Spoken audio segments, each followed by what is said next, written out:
Welcome back to the Tech Talks Daily podcast. Quick question for you all. What do Google, Adobe, Marketo and Demandbase all have in common?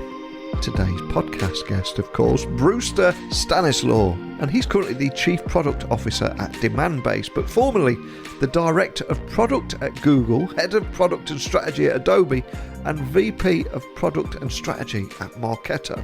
And the reason I mention this is I think it's safe to say he knows a thing or two about the worlds of product development, not to mention to have an intriguing killer origin story to share with us too. So I don't want to reveal any spoilers on this episode today. I want to dive straight in. So buckle up and hold on tight as I beam your ears all the way to Seattle, where Brewster will talk about what it really takes to build a world-class R&D organisation, define product lead growth, innovate during hypergrowth, and the role of customer in product development, and maybe a few other things too.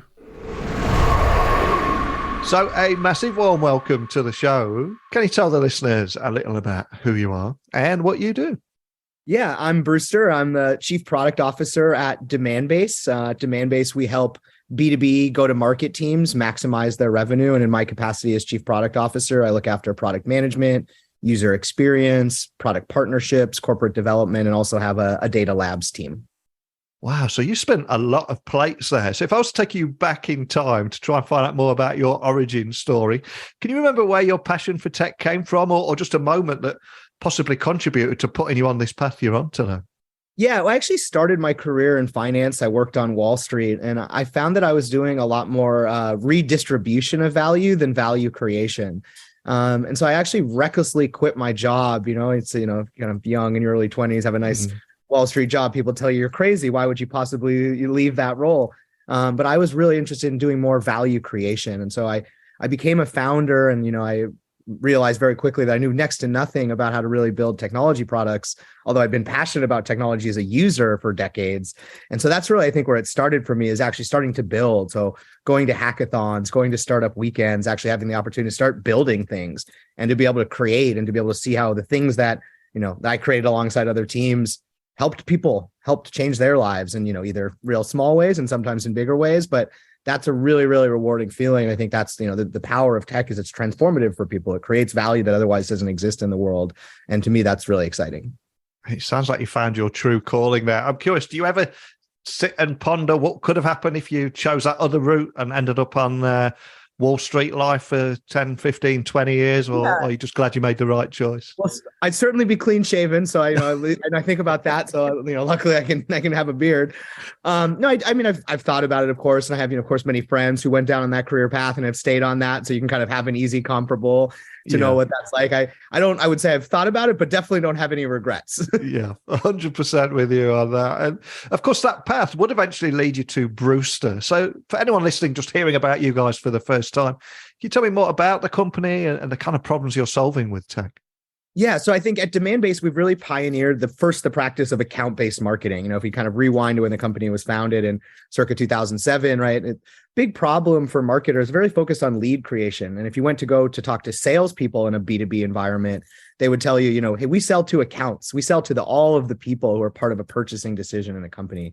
But marketing has historically been focused on how do we generate a lead? How do we generate an individual? And so that's where the practice of account-based marketing came from, is really to drive closer alignment between the marketing and sales orgs that are selling to other businesses. And in order to do that, really needed technology to be able to support an account-based motion. So analytics on how the account was engaging, not just how people were engaging, paid media offerings to actually be able to engage with accounts as a whole. And so that's where Demandbase started. And through the years it has evolved, has made a number of acquisitions, bought Engagio, which is really kind of an account-based orchestration company, bought a company called Inside View, which is a leader in sales intelligence, bought a company called Demand Matrix, a leader in technographics. And so have really built out this really broad portfolio where we now think about ourselves as really a true go-to-market platform.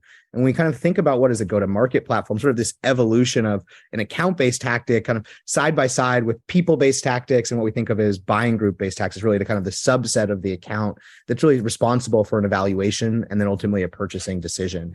And so what we try and do is enable selling teams, go-to-market teams, with all of what we call account intelligence about which accounts are likely to buy of their prospects, what are they likely to be interested in, why, and then ultimately, how do you engage with them, measure that engagement, build a feedback loop to be able to maximize the revenue from every engagement you have with your customers and prospects. And although there is, 5,000 miles between us today, I suspect we're both seeing the same things with a lot of uncertainty, especially around the current economic climate, etc. So many businesses have been forced to do more with less. And there's also an argument it is a huge catalyst for innovation. But in your mind, how can businesses better define product-led growth at a time where it's never been more important, right? Yeah. Well, when you talk about doing more with less, it's funny. I mean, that's something we talk about with Demandbase all of the time, even when our own product, because, fundamentally what we're trying to do with Demandbase is make you smarter as a go-to-market team, as a marketer, as a seller, so that you can drive more revenue with less, right? So you don't have to invest in that huge thing, so you can have fewer reps that are more efficient. So I think that's really when we think about the do more with less at Demandbase is really what we're trying to do. But to get to your question about, product-led growth, for me as a product leader, I'm always thinking about how do we find opportunities to create more value for the customer in the product, right? And for me, with a broad portfolio that really touches a number of different personas, we serve marketers, we serve operations professionals, we serve data stewards, of course, we serve sales personas and sales leaders. And I'm thinking about how do I better engage those other personas through different parts of the application. So for me, when I think about building something new, I think, how does it impact all of the members of that portfolio? And does it create an on-ramp to a different feature, to a different component of the platform, right? Because ultimately we think about what we build as a composable platform where any given piece is something that you can consume and use. Now, of course, we think the sum is worth more than the parts, but if you only want to use given parts and you want to bring in something you build yourself or something from another vendor, we want to support that. So I think product-led growth in many ways is about building as many of those on-ramps onto the platform as possible, right? Which for us, as we think about going to market ourselves, and of course, there's a meta element here of a B2B sales and marketing company going to market. We think a lot about how do we drive that most efficient growth, and oftentimes that's about finding opportunities to highlight new product opportunities, new product features, building closer integrations between different parts of our platform. And also with partners, we think a lot about how do we drive growth by building partner use cases where kind of you're building out the entirety of that go-to-market stack in a single place for our customers. There's a quote I use a lot on this podcast, which is I think it was somebody from IBM said this about 10 years ago now, and that was the last best experience that anyone has anywhere. It becomes the standard expectation for the experience you want everywhere. Now, I know you're very passionate about product development. So can you tell me more about the role of the customer in product development too?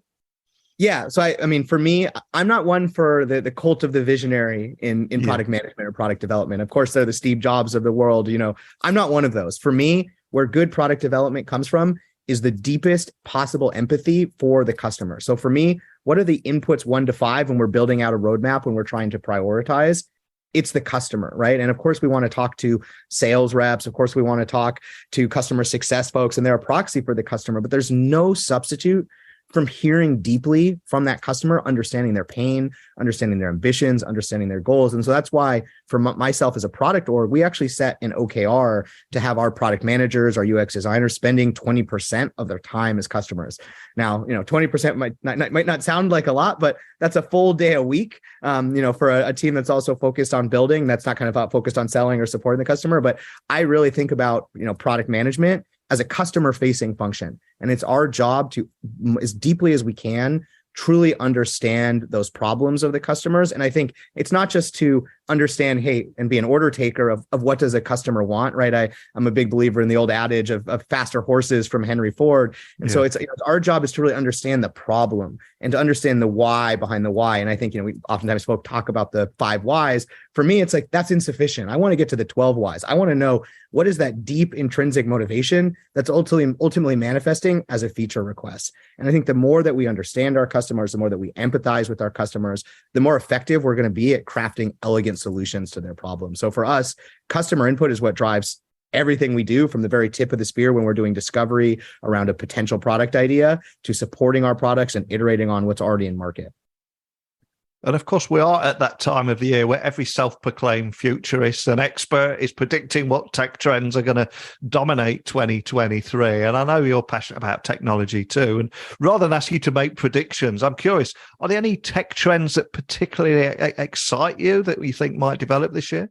Yeah, well, I'm glad you've asked me not to be a prediction pundit. If I was, really good and doing that, I might still work in finance and try and predict the market. So I'm not going to try and do that. But I will tell you what I'm excited about from a trend perspective. I think for me, obviously, in the recent weeks, we've seen the explosion of Chat GPT. That's a very popular thing, I think. But for me, that's more revealing of the broader trend of generative AI, which for me, I think is fundamentally going to change so much about how B2B workflows go today. When I think about some of the work that our customers do, there's so much work that goes into things like content creation, right? What's the right creative to run in paid media? What's the right copy in an email? Today, all of that is human done, right? And humans tend to be very good at that. But when you start to feed all of the signal we have, all of the account intelligence we have about what folks engage with, that ultimately becomes, statistically significant to feed into a model, I think you have the opportunity to really change the way kind of all B2B workflows work using generative AI, allowing the computer to create. So for me, that's probably my top and most exciting trend.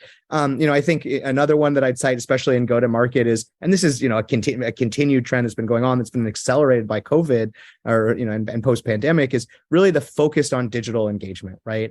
The idea that we don't necessarily need to get everybody in a big, conference room and hold them down and lock them down for 12 hours, the armies of enterprise reps. And I don't mean to say anything bad about the phenomenal job that enterprise reps, including the ones at Demandbase do, but there are more efficient ways at certain times to engage with the customer. And I don't think there's ever any substitute for in-person interaction. So as much as I enjoy this podcast with you, I know it would be even better if I was, sitting 5,000 miles away with you, but to be able to supplement that, right? To be able to find efficient touch points through digital engagement and the way that kind of transforms what a go-to-market looks like and how we think about designing journeys and interlacing that with kind of the most compelling in-person opportunities as well. I think that's fundamentally reshaped how we think about going to market.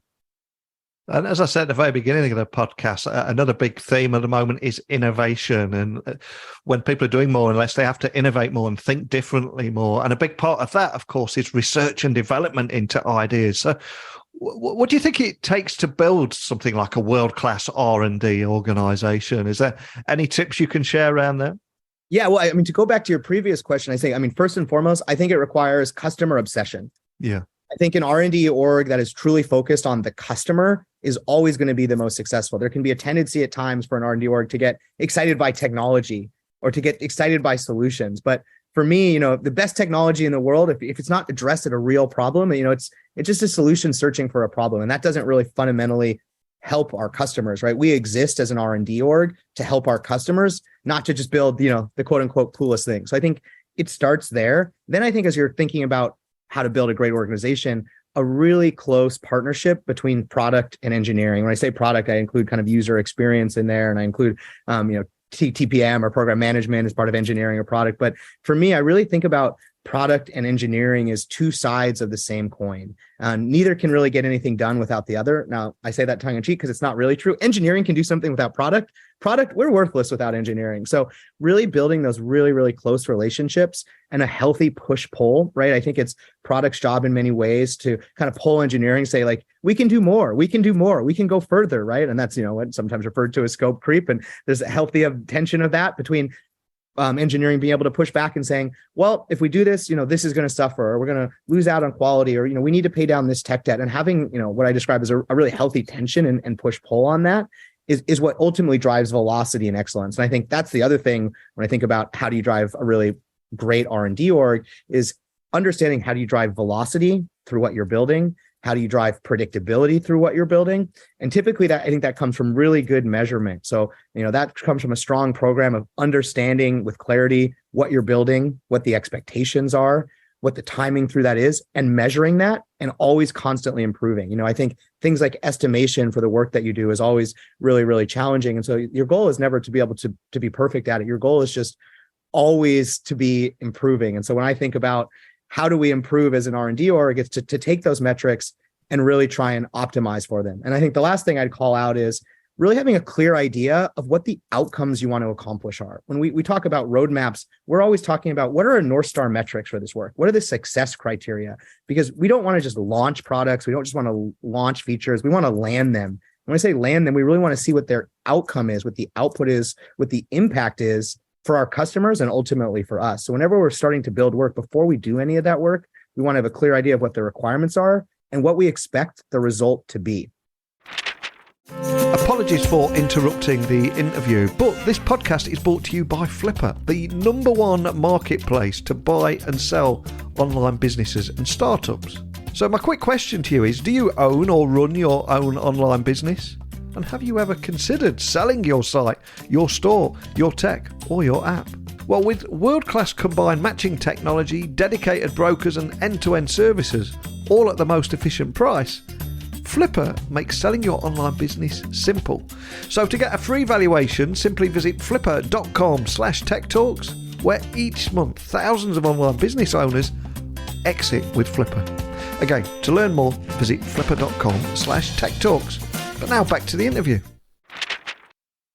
Love that. And of course, we're also entering that magic window in the year where for the first 3 weeks of a new year, we're going to mix everything up. We're going to do things differently. We're going to think bigger and explore the art of the possible before maybe life gets the better of us in February. But I'm curious, is there anything you can share about what excites you about 2023, what you're going to be focusing on? I appreciate you probably can't share too much, but just... I'll share what I mean, I'm overjoyed about 2023. I think we have probably the most ambitious roadmap we've had in the history of the company, right? And of course, as a growth company, that has to be true every year. That's what excites me about technology. And so, every year has to be the best year you've ever had, right? It's always about moving forward.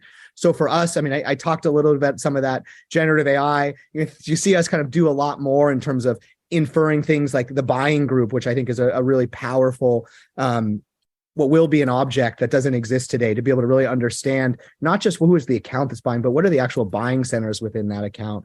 Doing a lot more to be able to programmatically optimize towards the business outcomes that our customers care about. Things like generating pipelines, things like progressing accounts through the funnel. So I think there's a lot of investment in how do we be smarter? How do we automate much of what we do within our applications and through better insights and better modeling.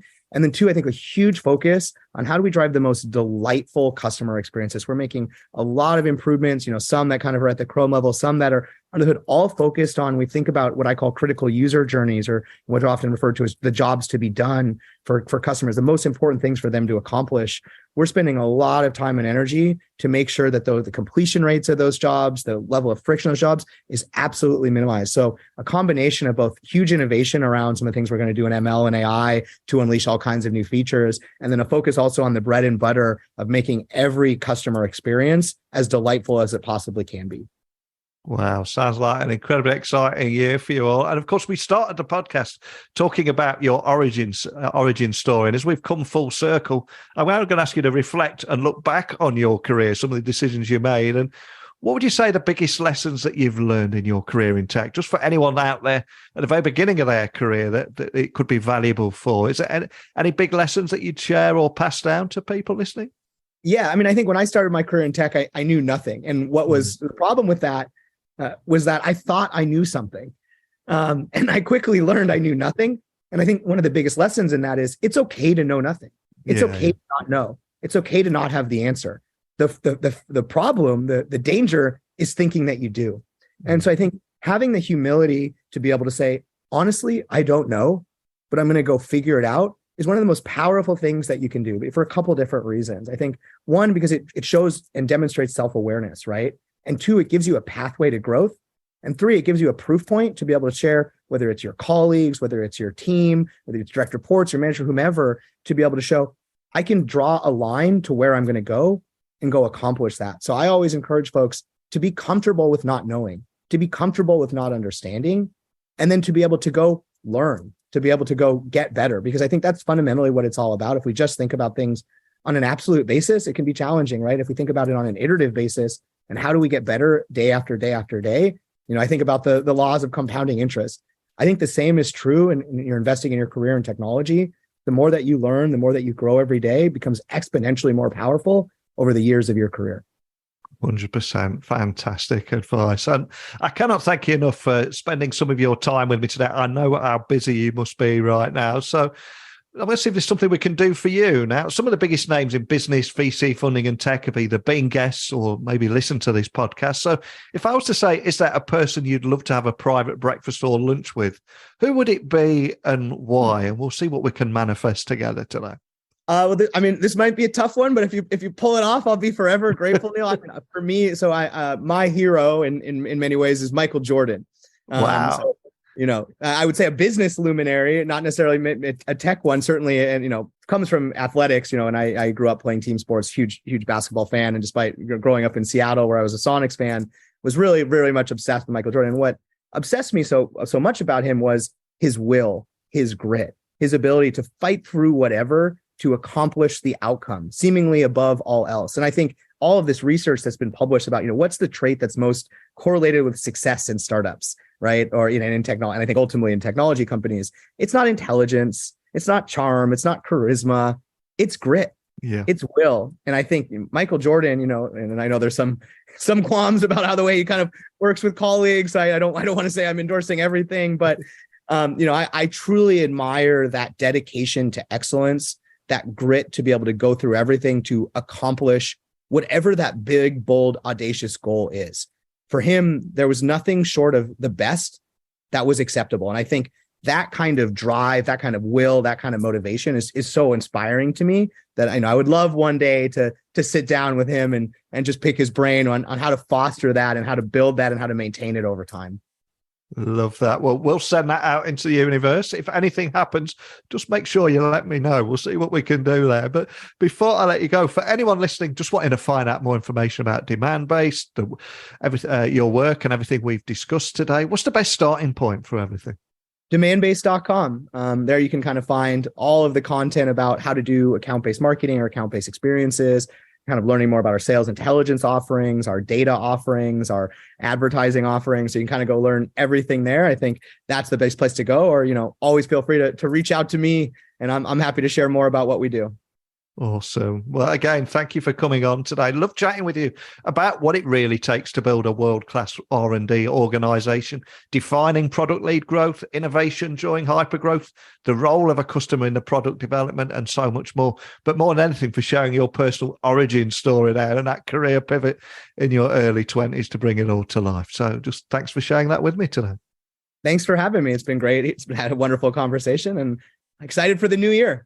As you all know, I always try and give you a little peek behind the curtain of what happens when I record this podcast every day. And today, my rough collie dog, known as Finn, was a little under the weather. So I had to rush him to an emergency appointment at the vet's and rush back for the podcast. And I was a couple of minutes late for today's interview. And Brewster was an absolute gentleman. So I managed to put my stresses to one side, and me and Bruce just had a great chat. He was an incredibly cool guy. Someone I felt like I could just chat with for hours, and he has, yes, officially been added to the cool guys I want to share a beer with. So hopefully me and Brewster can catch up face to face in the very near future as the tech conferences open up. And I am getting invited to more and more tech conferences, and I will let you know where I'm going to be in 2023, because I know you're all listening in 165 countries around the world, and I genuinely mean it when I say it will be great to meet some of you face to face, because we've been doing this for 7-8 years now, and rather than me just talking directly into your ears in a sinister manner, it'd be great just to sit down, have a hot drink or a cold beer and a good old natter. But as for today, just a big thank you to Brewster for coming on and not only being an all-round great guy, but also talking about what it really takes to build a world-class R&D organisation, defining product-led growth, and the role of the customer in product development and the tech that makes all that possible. If you'd like to share your story with me, or you've got any comments or questions, email me, techblogwriter@outlook.com. You can get me on Twitter, LinkedIn, Instagram, TikTok. Just look for @NeilCHughes. I'm nice and easy to find. And my website is techblogwriter.co.uk if you'd like to work with me. Whether that be ghostwriting your thought leadership content or helping you launch a podcast, whatever it might be, including just browsing 2,200 interviews that we've racked up over the years here. But more than anything, I just cordially invite you to join me again bright and early tomorrow, where we will tackle another topic together. But a big thank you for listening as always, and until next time, Don't be a stranger.